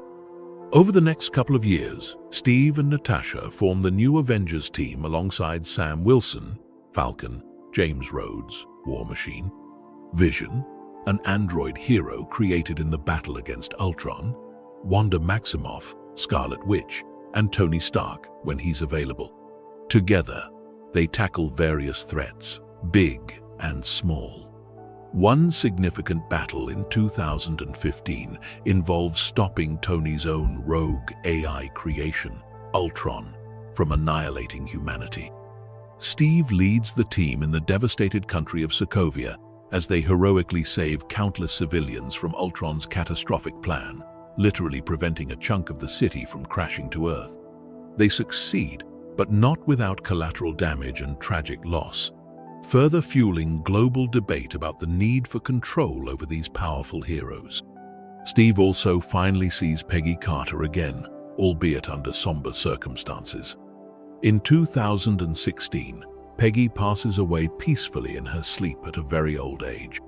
Steve attends her funeral in London, serving as one of the pallbearers, paying respects to the woman who had such a profound impact on his life. The eulogy delivered by Peggy's niece, Sharon Carter, who Steve has met as a S.H.I.E.L.D. agent, not realizing initially she was related to Peggy, resonates deeply with Steve. Sharon recites some of Peggy's guiding words: "Compromise where you can, but where you can't, don't. Even if everyone is telling you that something wrong is something right, you plant yourself like a tree by the river of truth and you say, no, you move." To Steve, grieving Peggy and reflecting on everything that's happened, this is Peggy speaking directly to his soul. It steels his resolve to always stand by his principles, even when the entire world stands against him. And soon, the world does test him. Not long after Peggy's funeral, an Avengers mission in Lagos, Nigeria goes awry. Steve leads a team to stop a terrorist, Brock Rumlow, a HYDRA remnant Steve knew from the S.H.I.E.L.D. days. And in the chaotic fight, Wanda, Scarlet Witch, tries to telekinetically contain an explosion. Tragically, the blast accidentally damages a building, causing civilian casualties, including Wakandan humanitarian workers. This incident is the final straw for many world governments already anxious about the Avengers' unchecked power. The United Nations drafts the Sokovia Accords, a treaty that would put the Avengers under direct government oversight and control, requiring them to only act when authorized. Tony Stark, carrying guilt from Ultron's creation and the recent losses, supports the Accords, believing some oversight is necessary to prevent more unintended harm. Steve Rogers strongly disagrees. To him, signing means surrendering the team's moral compass to shifting political agendas. "If I see a situation pointed south, I can't ignore it. Sometimes I wish I could," Steve explains. "I know we're not perfect, but the safest hands are still our own." He fears that if the Avengers are made a tool of any one government or council, they might be sent somewhere they shouldn't go, or kept from where they're needed most, because of politics. The memory of HYDRA secretly controlling S.H.I.E.L.D. only reinforces his mistrust of bureaucratic oversight.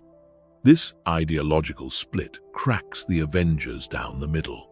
At the UN summit in Vienna, where the Accords are to be ratified, a bomb explodes, killing King T'Chaka of Wakanda. Security footage points to the bomber, Bucky Barnes, or at least someone who looks like him. In truth, Bucky has been in hiding and is not responsible. He's being framed by a mysterious figure named Helmut Zemo, who wants to destroy the Avengers. But the world doesn't know that yet. The Wakandans, including the late king's son Prince T'Challa, who dons a suit as the Black Panther, want immediate vengeance. A massive manhunt for Barnes begins. Steve refuses to sit back. Accord or no accord, he has to help Bucky, who by now Steve knows was a victim, not a willing perpetrator of HYDRA's crimes. Acting against official orders, Steve and Sam track Bucky to Bucharest and confront him.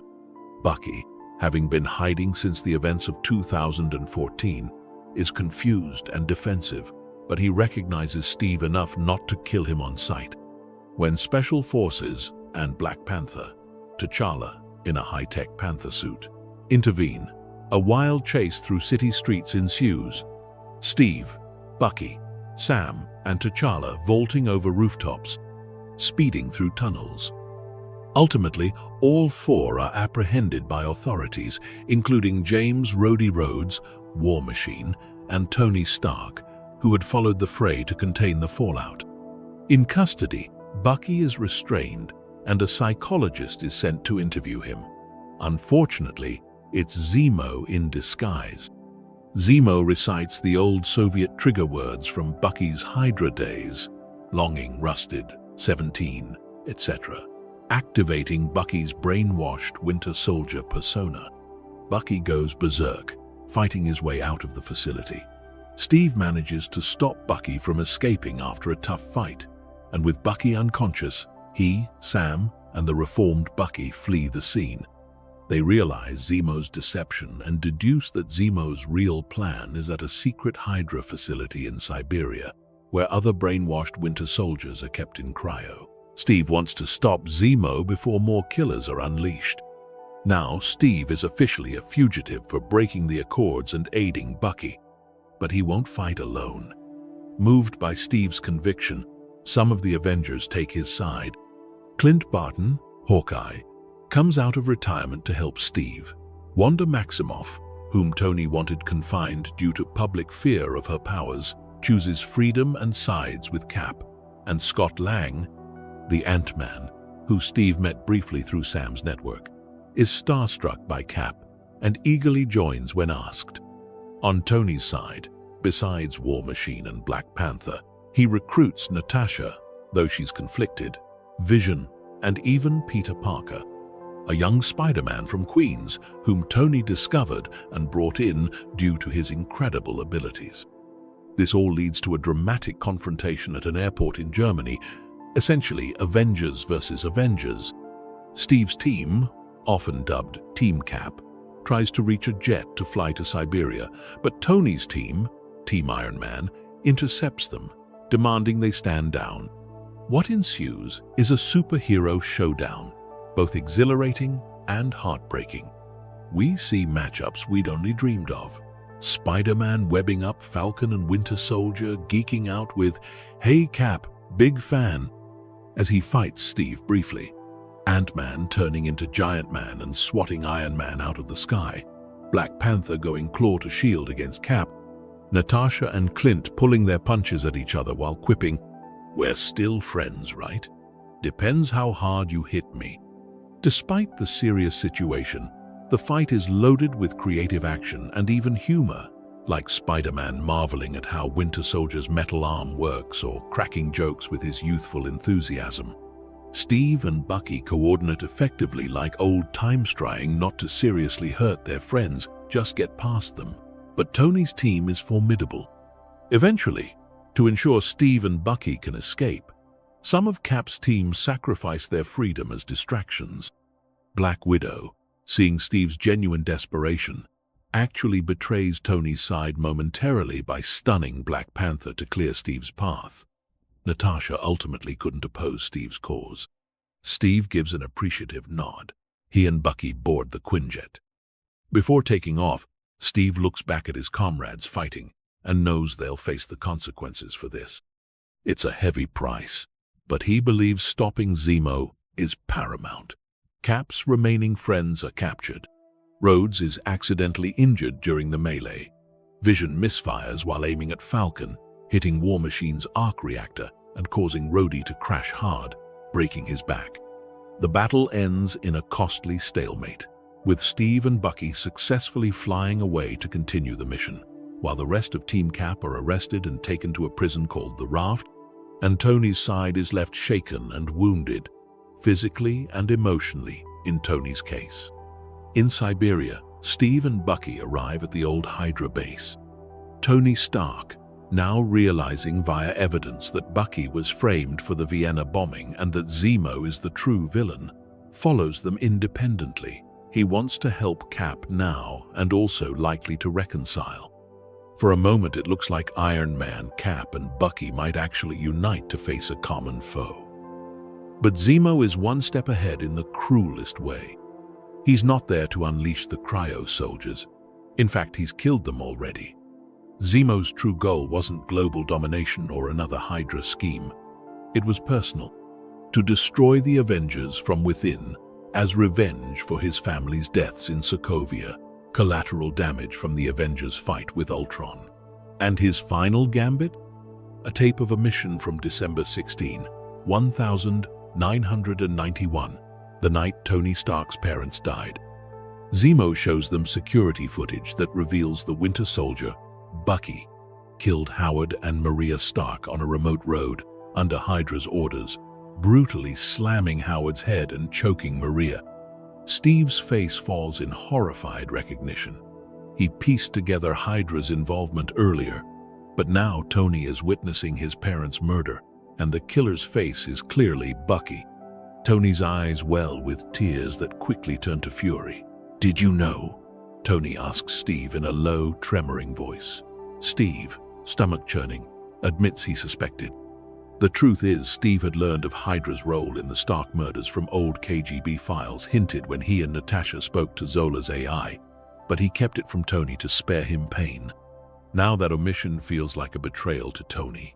Overcome with rage and grief, Tony turns on Bucky, blasting at him with the intent to kill, screaming, "He killed my mom!" What follows is an emotionally charged, vicious fight in the depths of the bunker. Iron Man versus Captain America and the Winter Soldier. This isn't a heroic duel. It's messy, raw, fueled by hurt and anger. Tony's suit and repulsors give him an advantage, but Steve and Bucky fight in sync, 2 versus 1. At one point, Tony's AI analyzes their patterns. He's fast, he's strong, but he's got a weakness. He's fighting Barnes and Rogers together. Using his genius, Tony manages to blast Bucky's metal arm, blowing it off at the shoulder, taking Bucky out of the fight. Steve cries out as Bucky falls in pain.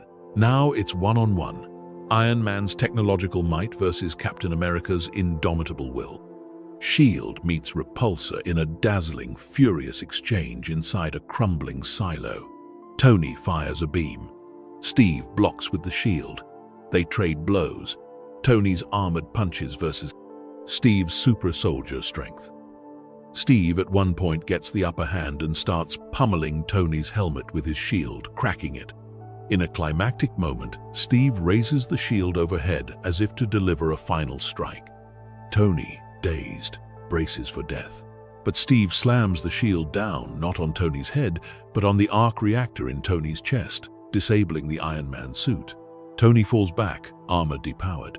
The fight is over physically, but emotionally it's devastation. Tony spits bitterly. "That shield doesn't belong to you. You don't deserve it. My father made that shield." There's pain and spite in his voice, lashing out at Steve's loyalty to the man who killed his parents and at Steve's secret keeping. Steve looks at the shield in his hand, the one Howard Stark forged from vibranium and gifted to him so long ago. Perhaps in Steve's mind, he recalls Howard's jovial pride or Tony's friendship turned sour. In a gesture that speaks volumes, Steve drops the shield to the ground. It clatters loudly. Without a word, Steve helps the injured Bucky to his feet and leaves with him, abandoning the shield. Tony watches them go, his expression a storm of anger, hurt, and a touch of sadness. The Avengers, as we knew them, are broken. In the aftermath, Steve breaks his allies out of the Raft prison, becoming an internationally wanted man. But he won't let his friends rot in jail for standing by him. They each go into hiding. Steve sends Tony a heartfelt letter, acknowledging the pain he caused and apologizing for not telling him about his parents. He also leaves a phone for Tony, saying if anything ever comes up where Tony truly needs him, he will be there. It's an olive branch, bruised but not broken friendship. Tony, recovering with Rhodey, who is now paralyzed from his injury and learning to walk with braces, silently accepts the letter, though it's unclear if he can forgive Steve yet.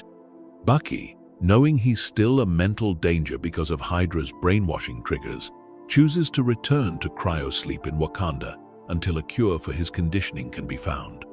Steve accompanies him and parts ways with his best friend again, this time on hopeful terms, promising they'll see each other again when Bucky is whole. And so Steve Rogers becomes a man in the shadows. He drops the Captain America persona officially. He's a hero without a country now, working covertly across the globe with Natasha, Sam, and Wanda to help people under the radar.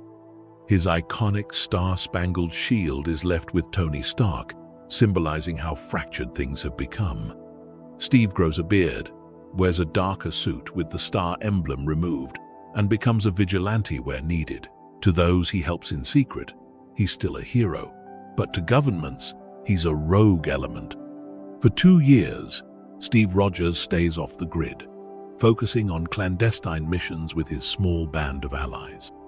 The world faces threats, but none that require the Avengers, until 2018, when the biggest threat of all arrives, Thanos, the Mad Titan. Thanos, who had been lurking behind the scenes, finally makes his move to collect the 6 Infinity Stones, cosmic gems of unimaginable power, aiming to wipe out half of all life in the universe with a snap of his fingers, believing it a merciful act to prevent overpopulation. Thanos' forces strike Earth hard and fast. 2 of his lieutenants ambush Wanda and Vision in Scotland. Vision bears the Mind Stone in his forehead. They intend to rip the stone from Vision. Wanda and Vision fight bravely but are outmatched until Steve Rogers, Natasha Romanoff, and Sam Wilson emerge from the shadows to save them. It's a thrilling entrance. Steve, bearded and battle-worn, steps from a train station's shadows just in time to catch a spear thrown by one of Thanos' minions mid-air. The music swells. Our hero has returned. Together, Steve, Natasha, and Sam fend off the attackers. Steve's fighting with new gear. He doesn't have his shield, but he wields a pair of Wakandan-made gauntlet shields that project from his forearms, courtesy of T'Challa's generosity. After the skirmish, Steve embraces Wanda like a younger sister, assuring her they'll protect Vision. They regroup at the new Avengers facility in New York. There, Steve has an awkward but heartfelt reunion with Bruce Banner, who has just returned from space with dire warnings about Thanos. Bruce is relieved to see Steve. This is awkward. Bruce smiles timidly. Steve welcomes him back warmly. War Machine, Rhodey, is also there, having decided to ignore the Accords now that a world-ending threat looms. The band isn't fully back together. Tony Stark is off-world on a separate clash with Thanos' forces and unable to be reached, but Steve leads what they have. Recognizing the urgency, Steve's group travels to Wakanda, figuring that's the best place to both keep Vision safe and attempt to extract the Mind Stone without killing him, using Wakanda's advanced technology. In Wakanda, King T'Challa receives Steve with respect and forgiveness. The Wakandans, including the fierce warrior general Okoye, prepare for war as Thanos' alien army closes in. They know Thanos' horde, the Outriders, will come to claim the Mind Stone from Vision. We get a brief, joyful moment as Steve reunites with Bucky, who is now cured of his HYDRA brainwashing. Bucky, sporting a new vibranium arm gifted by Wakanda, smiles and greets Steve in the Wakandan language jokingly as the White Wolf. They clasp arms in a firm, brotherly handshake. The two have come a long way to be back on the same side, ready to fight together again, just like the old days. Then comes the Battle of Wakanda, one of the most epic clashes Earth has seen. Steve Rogers stands on the front lines alongside T'Challa, Okoye, Black Widow, Bucky, Sam, Rhodey in his War Machine armor, Bruce in a big Hulkbuster mech suit since he's having trouble transforming into Hulk, and the entire Wakandan army. As alien dropships pour hordes of slavering Outrider creatures onto the Wakandan plains, Steve and T'Challa share a moment of mutual respect. Steve glances at his comrade King and they nod. Even amidst this looming doom, two leaders are prepared to give everything. The dome shielding the city is opened partially to funnel the enemy into a choke point. Steve and T'Challa sprint out ahead of everyone. Using their enhanced speed, they rush into the fray first. Steve's vibranium gauntlet shields flash into place as he slams into the wave of aliens. What follows is an all-out melee of incredible scale. Explosions, battle cries, the clash of technology and muscle, and in the center of it, Captain America is fighting like a man possessed. He and Bucky fight back-to-back at times, like the lifelong partners they are. There's even a quick, heartwarming exchange as Thor suddenly arrives mid-battle with a new weapon and backup. Cue Lightning and the God of Thunder's grand re-entrance. Steve grins amidst the chaos and shouts, "Thor, "You've copied my beard." A little humor to break the tension as the tide temporarily turns in their favor. Thor's arrival indeed helps. Along with the talking raccoon and tree he brought, long story short, more allies, they start to beat back Thanos' forces. Despite heroic efforts, Thanos himself eventually comes to Wakanda, personally determined to claim the Mind Stone from Vision's head. With nearly all Infinity Stones already in his gauntlet, Thanos is almost unstoppable. The heroes throw everything at him. One standout moment. Steve Rogers, bruised and exhausted, sees Thanos marching forward after swatting aside other Avengers. Steve charges, and for a fleeting moment manages to hold Thanos back by sheer will, grabbing the gauntlet with his bare hands. Thanos is momentarily surprised as Steve strains with every fiber of his being, teeth gritted, refusing to yield. Thanos, perplexed by this human's refusal to fall, grimaces and uses the power of the stones to blast Steve aside, knocking him unconscious. That brief act of defiance, though ultimately in vain, exemplifies who Steve is, the man who will stand against overwhelming evil, even if he stands alone, even if it's hopeless. Thanos rips the Mind Stone from Vision, completing his gauntlet, and with a snap of his fingers, he achieves his horrific goal. The battlefield falls silent as Thanos vanishes. Then, the unthinkable happens. One by one, people begin disintegrating into ash. Bucky is one of the first. He stumbles towards Steve, calling out, "Steve," in confusion before crumbling away in his friend's arms. Steve can only watch in helpless horror. Around him, countless Wakandan warriors turn to dust. Sam, somewhere above, disappears mid-callback to his friend. Steve doesn't even know yet. Wanda, gone. T'Challa, the mighty Black Panther, dissolves as he tries to help Okoye up. Groot, Star-Lord, Drax, Doctor Strange, Spider-Man. On other fronts, they all fall to the snap. Half of all life, extinguished in an instant. When the dust quite literally settles, Steve Rogers drops to his knees, shell-shocked. The gauntlet clang of his shield is replaced by an eerie quiet and the drifting ashes of friends and allies. He presses a trembling hand to the ground where Bucky stood seconds before, finding nothing but empty air and dirt. "Oh God," Steve utters, voice breaking, tears in his eyes. In all his years of battle, he has never felt a defeat like this. This isn't just a lost battle, it's a loss of half the universe. The camera lingers on Steve's face, the face of a man who doesn't know what to do for once, grief-stricken and utterly heartbroken. The war is lost. In the wake of the snap, despair hangs over the world. Steve Rogers and the remaining Avengers regroup with what little strength they have left. A few weeks later, Tony Stark, who survived and returned from space with Nebula and Captain Marvel's help, and Steve see each other for the first time since their bitter fight. Tony is gaunt and traumatized. Steve is heartbroken. Tony vents his anguish on Steve, the weight of their divided past, and this colossal failure all spilling out. "I needed you," Tony accuses, referencing their split during the Civil War. Steve takes it quietly, guilt etched on his face. It's a painful but honest moment between them. Tony, sick and exhausted, collapses. The conflict between them goes unresolved for now. But there's still one thing they can do immediately: try to undo Thanos' act. Acting on intel from Nebula, Thanos' estranged daughter who knows his plans, the remaining Avengers rally for a last-ditch strike. Captain Marvel joins them, and together they track Thanos to a distant planet where he's hiding. They find him weakened. Shockingly, Thanos has used the stones one more time to destroy the Infinity Stones themselves, ensuring his deed is irreversible.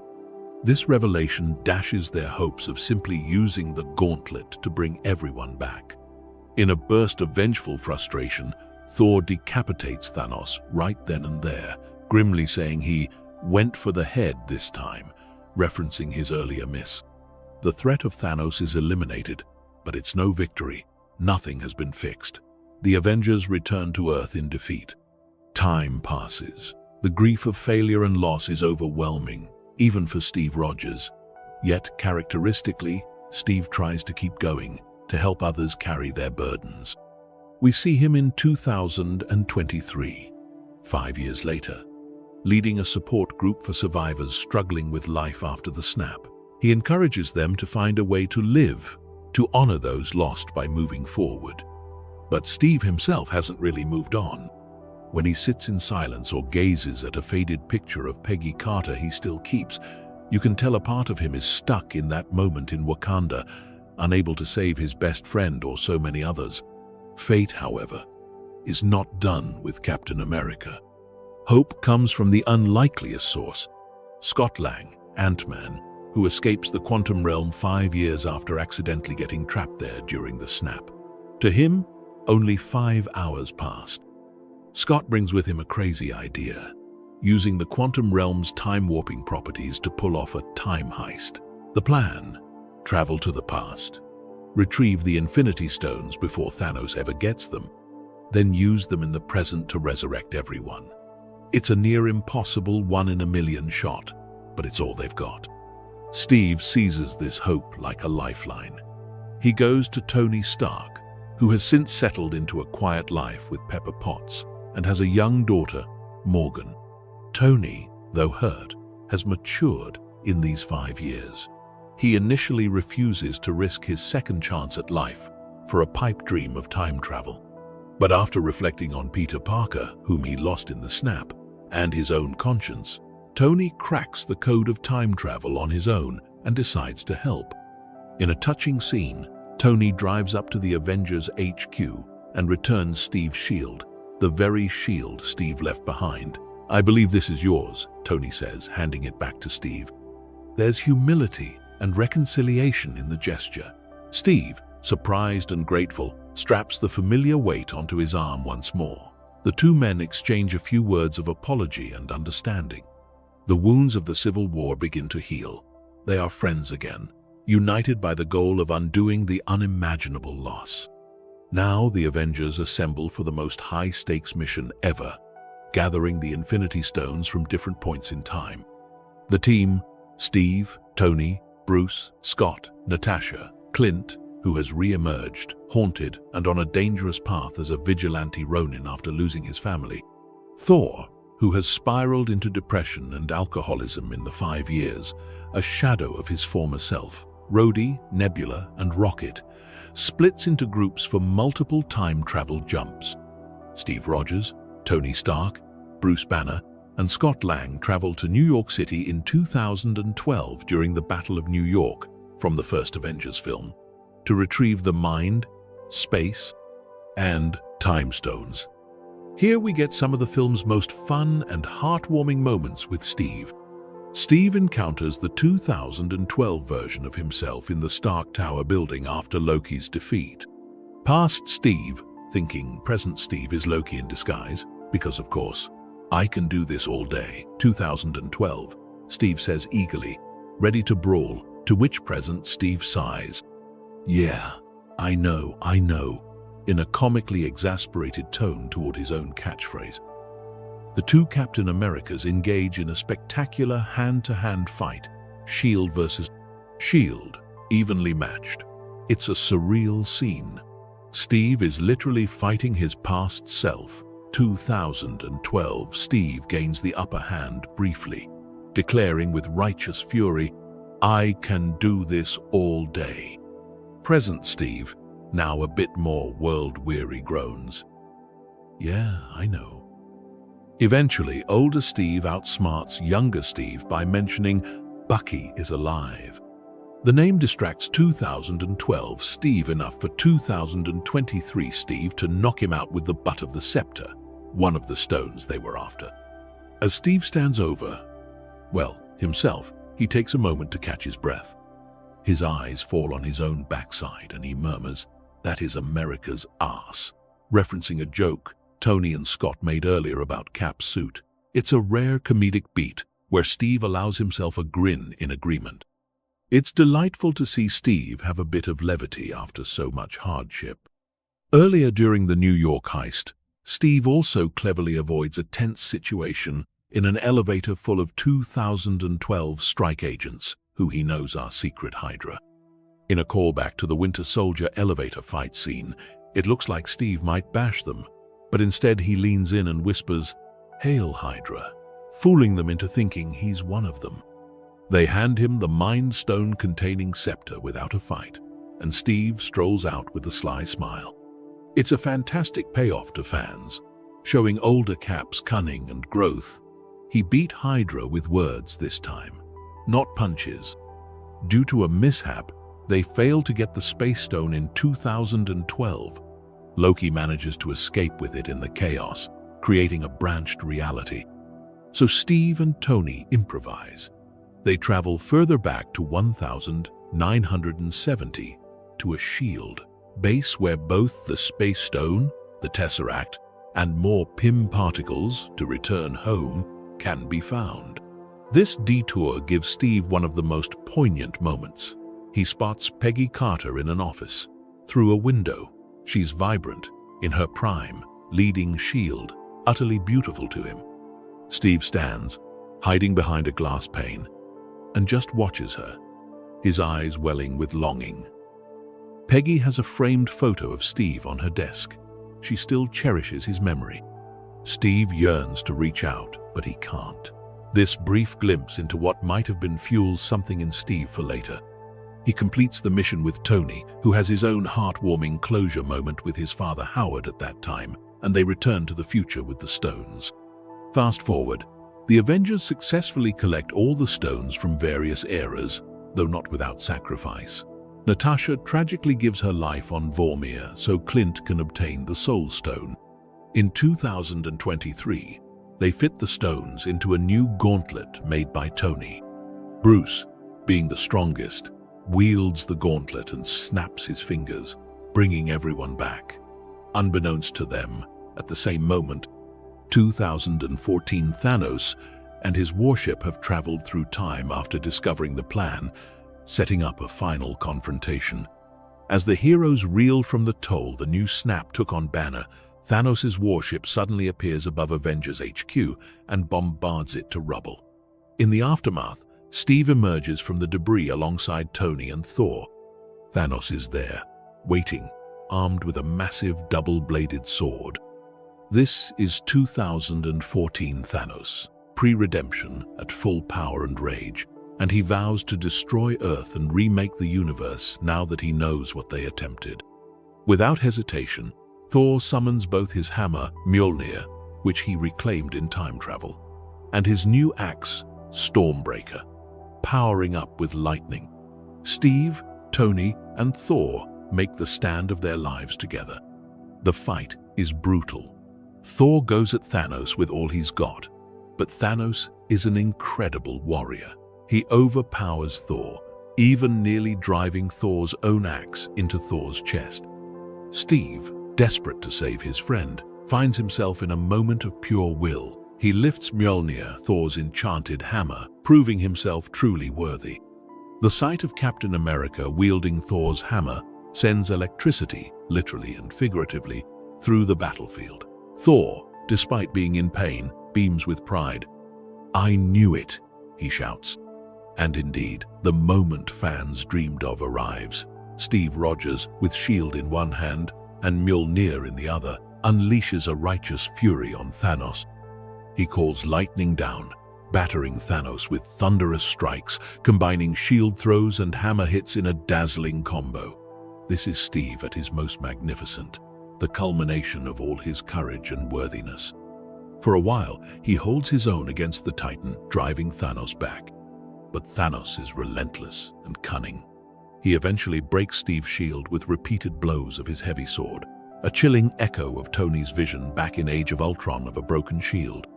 Steve's left arm is badly hurt, shield now a half-piece strapped to it. Thanos knocks Mjölnir aside. Steve, bleeding, rises again. Now Thanos' entire army, his Leviathans, Chitauri, Outriders, the Black Order, pour into the field behind him. It's one man versus a horde. But Steve Rogers stands firm. His silhouette against the morning sky is iconic. He tightens the strap of his broken shield on his forearm, the same image we opened our story with, face set in determination. This is it. Even alone, he will fight. If this is the end of the line, he'll make it one for the ages. Then, in his earpiece, a crackle of static and a familiar voice. "Cap, it's Sam. Can you hear me?" "On your left." Steve's heart skips. That was Sam's voice. And on your left is their old jogging catchphrase. Portals made by Doctor Strange's magic sling rings open up all across the ravaged battlefield. Through them step the allies they thought lost. Black Panther and Wakandan armies emerge with their war chants. Falcon soars out. Doctor Strange and other sorcerers. Spider-Man swings in. The Guardians of the Galaxy. Bucky, alive and armed. Wanda, furious and ready. Legions of the restored. Even Pepper Potts in her own rescue armor, Wasp and Asgardian warriors. Everyone returns. It's an awe-inspiring, emotional moment that brings a lump to Steve's throat. From despair, now there is overwhelming hope. As all these heroes assemble behind him, Steve's eyes shine with relief and pride. He hasn't lost everyone after all. They're here, answering the call. Tony and Thor get back up to join him. Facing Thanos' stunned forces, Steve finally calls out the battle cry he's held in his heart for so long. "Avengers, assemble!" And assemble they do, charging forward in the greatest superhero battle ever fought. What follows is a symphony of action. Steve fights side by side with all his friends. He and Thor share a laugh mid-battle when they mix up hammers. Thor happily takes Stormbreaker back and gives Mjölnir to Steve, quipping about the smaller hammer. Steve gives orders, and they're executed flawlessly by his comrades across the field. At one point, Steve finds himself riding on Pegasus with Valkyrie or trading quips with Spidey as he helps carry the Infinity Gauntlet away from Thanos. It's chaotic, but Steve is in his element, leading and fighting with every ounce of strength. The struggle reaches its climax when Thanos gets the Infinity Gauntlet again, planning to snap once more to destroy everything. Steve and the others do all they can to stop him, but it comes down to Tony Stark making the sacrificial play. He manages to grab the stones and snaps Thanos and his army out of existence, at the cost of his own life. In the aftermath, as Thanos' forces crumble to dust and peace is won, Steve is one of the first to rush to Tony's side. He kneels with tears as Tony Stark, his friend, dies from the overwhelming power of the stones. Steve's face is a mix of sorrow and gratitude. Tony's sacrifice saved the world, saved Bucky, saved everyone. At Tony's lakeside funeral, Steve stands somberly with Bucky, Sam, and all the Avengers, honoring the man who started this whole heroic era. Steve has lost many friends over the years, and now he says goodbye to another brother in arms. But Tony's last act also gave Steve something precious, a second chance for all those turned to dust. With Thanos defeated and everyone returned, there remains one final task: returning the Infinity Stones and Thor's hammer to their original points in time to preserve the timelines. Steve volunteers for this mission. It's fitting. So much of his life has been about fighting to fix the past's problems. Now he can literally put the stones back and tie off the loose ends. Bucky and Sam see him off at the quantum platform. Steve, wearing his classic WW2 leather jacket and looking at peace, smiles and promises Sam, "Don't do anything stupid till I get back." Sam chuckles, "How can I? You're taking all the stupid with you." A familiar exchange, symbolizing their deep trust and friendship. Originally between Steve and Bucky, it has passed to a new brother. Bucky and Steve then share a knowing hug. There's a hint of something unsaid in Bucky's eyes. Perhaps he suspects what Steve is really planning. Sam is unaware, simply expecting to see his buddy back in a few seconds, their time. And then, with a brief goodbye and one last look, Steve Rogers takes the stones and is gone into the quantum realm. Bruce counts down to bring him back, but Steve doesn't reappear on the platform. Sam and Bruce panic. Did something go wrong? Bucky, however, notices a figure sitting on a bench by the lake, an old man in familiar clothes. Sam approaches slowly, and as he rounds the bench, recognition hits. It's Steve Rogers, but aged almost beyond recognition, hair white, face lined with decades of peace and happiness. Steve somehow chose not to return through the machine. He lived out a life instead. Sam is shocked, trying to reconcile the old man with his friend who vanished moments ago. "Steve?" he asks softly. Steve Rogers smiles warmly. He lived, he made it, and he's okay. Sam notices a gold ring on Steve's left hand. "You want to tell me about her?" Sam asks gently, eyes wide with wonder. Steve gazes out at the peaceful lake, a lifetime of memories dancing behind his eyes. He gives a little shrug and a contented grin. No, I don't think I will." It's a sweet, cheeky response. That life, those moments, he keeps for himself. Finally something just for Steve. But Sam can see the answer in his friend's eyes. It was Peggy. It had to be Peggy. With a deep sense of fulfillment, Steve then opens the leather case he's carrying and reveals the iconic vibranium shield, restored and gleaming. He presents it to Sam Wilson. "Try it on," he urges. Sam is taken aback. I can't. It belongs to you." Steve reaches out, placing the shield in Sam's hands. It's heavy with meaning and responsibility. "It belongs to someone else now," Steve says kindly. Sam's eyes fill with honored tears as he slides the shield onto his arm. It fits. Steve affirms his choice with a nod. Sam is his pick to carry on the mantle of Captain America. Bucky watches from a short distance, smiling supportively. He and Steve likely discussed this beforehand.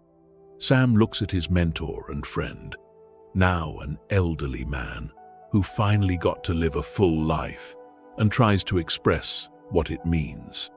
"Thank you, I'll do my best," Steve replies with utmost confidence. "That's why it's yours." Their hands clasp over the shield in symbolic passing of the torch. As Sam steps back to process this honor, Steve takes a deep breath and relaxes into the bench, contentment radiating from him.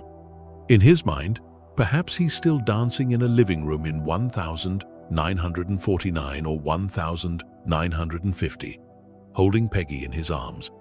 In a quiet suburban neighborhood circa late 1940s, through a window, we see a young Steve Rogers, no longer the soldier in battle, but a man at home in a dress shirt with suspenders, gently swaying to music with Peggy Carter. The radio plays a slow, romantic tune. There are no war worries, no HYDRA, no alien invasions, just the two of them in each other's arms. Steve finally got his last dance. He leans in and presses his forehead to Peggy's eyes closed, a serene smile on his face. Peggy's head rests on his chest as they turn slowly in their living room, savoring every second. The camera lingers as the song swells softly. Steve whispers something to Peggy, perhaps, "I'm home." She smiles and they continue their dance, lost in each other. After everything, after a century of battles, sacrifice, loss, and heroism, Steve Rogers' story ends not with a shield or a fight, but with peace and love. He fought for the world and saved it many times over, but his greatest victory was earning the life he always wanted. A good man, finally getting his reward. As the music drifts and fades, we leave them there, together at last. The legend of Captain America lives on, but the man named Steve Rogers has finally found his happily ever after.